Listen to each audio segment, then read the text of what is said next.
प्रसिद्ध है। शंकराचार्य शैवाचार्य नहीं है, रेणुकाचार्य आदि शैवाचार्य हुए हैं। त्रिपुंड्र का मतलब वो शंकराचार्य शैव हैं ऐसा नहीं, शंकराचार्य का शास्त्रार्थ शैवों से भी हुआ, उनको भी परास्त किया और कहा कि मतैक्य करो, तात्विक अभेद को, तात्विक अद्वैत को स्वीकार करो। सभी आचार्यों ने अंदर ही अंदर स्वीकार किया है। तो ये जो त्रिपुंड्र है ये सनातन तिलक है, भगवान शिव का त्रिपुंड्र नहीं है। ये शिव जी का त्रिपुंड्र कैसे होता मालूम है? धनुषाकार, यहां से कान के पास से ऊपर उठता है, फिर नीचे आता, फिर ऐसे ऊपर उठता, फिर नीचे जाता। भगवान राम का जो धनुष होता है, धनुषाकार त्रिपुंड्र शिव जी धारण करते हैं, वो शैवों का तिलक। धनुषाकार त्रिपुंड्र और बीच में ऊर्ध्व रेखा, तो वो शैवों का तिलक है। त्रिपुंड्र सनातन, त्रिभिः पुंड्रे ही धार्यते इति त्रिपुंड्र, त्रिपुंड्र सनातन तिलक हैं। तो ध्यान से सुनिए, शंकराचार्य का सार्वभौमत्व क्या है यही बता रहे। वैष्णवाचार्यों ने विष्णु के ब्रह्मत्व को स्वीकार किया। एक उदाहरण दे रहे हैं, ज्यादा व्याख्या का समय नहीं है। जैसे रामानुजाचार्य जी ने कहा कि हम विष्णु को परब्रह्म मानते हैं, विष्णु लक्ष्मी को, लक्ष्मी विष्णु को। रामानुजाचार्य जी ने शिव, गणपति, दुर्गा, सूर्य आदि के ब्रह्मत्व को, उनके परमात्मत्व को स्वीकार नहीं किया। वे कहा कि परमात्मा तो विष्णु हैं, बाकी सब उनके कायव्यू हैं या देवता अंतर हैं, ऐसा कहा।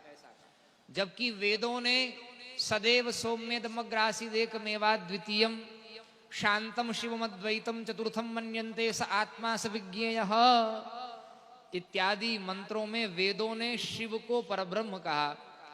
गणपति को त्वमेव प्रत्यक्षम ब्रह्म वदिष्यामि, गणपति को परब्रह्म कहा। भगवती को त्वयमेव ब्रह्मात्मिका इत्यादि वेदों ने कहा। तो जब वेद के विरुद्ध कोई कहने लग जाता है, उस समय उसकी बात नहीं मानी जाती। परमात्मा भी प्रकट होकर वेद के विरुद्ध में बोलेंगे तो परमात्मा की बात को भी प्रमाण नहीं माना जाएगा। बुद्ध के रूप में प्रकट होकर उन्होंने यज्ञ की रक्षा के लिए ही सही, लेकिन यज्ञों की निंदा कर दी।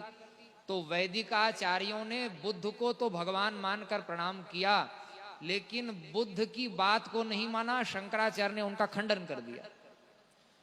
तो आस्तिक किसको कहते हैं? जो वेद को मानता है वो आस्तिक, जो वेद को नहीं मानता वो नास्तिक। परमात्मा को मानने से कोई आस्तिक नहीं हो जाएगा। मुसलमान, क्रिश्चियन सब ईश्वर को मानते हैं, लेकिन वेद को नहीं मानते, इसलिए उनको आस्तिक नहीं कहा गया हमारे यहाँ। वेद को मानने वाला आस्तिक।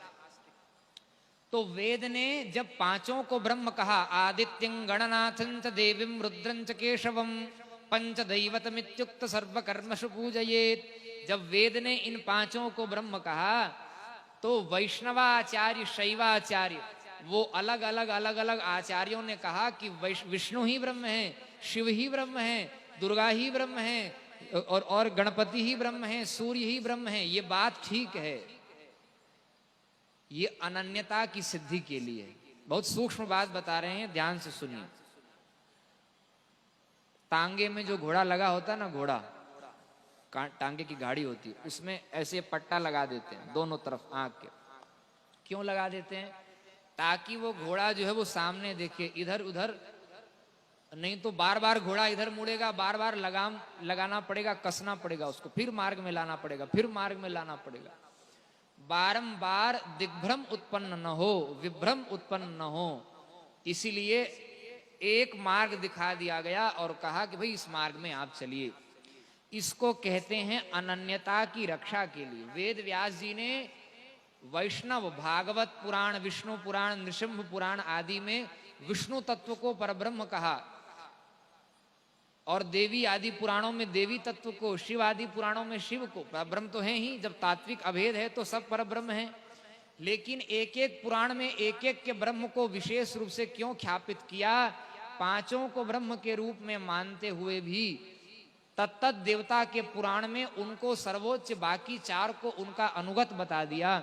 इसका एकमात्र कारण क्या है? भगवान स्वयं पांच रूप में प्रकट हो करके जब विष्णु बनते हैं तो विष्णु के रूप में वो आराध्य बन जाते हैं, और शिव, गणपति आदि के रूप में भी वे ही प्रकट हैं, लेकिन वे वे क्या बन जाते हैं? वो उपासक बन जाते हैं। स्वयं भगवान उपास्य और स्वयं ही भगवान उपासक बन करके अपने मत का पोषण करते हैं।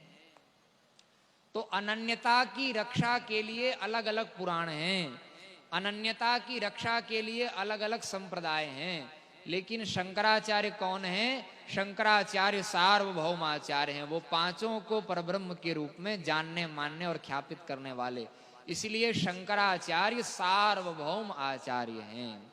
सभी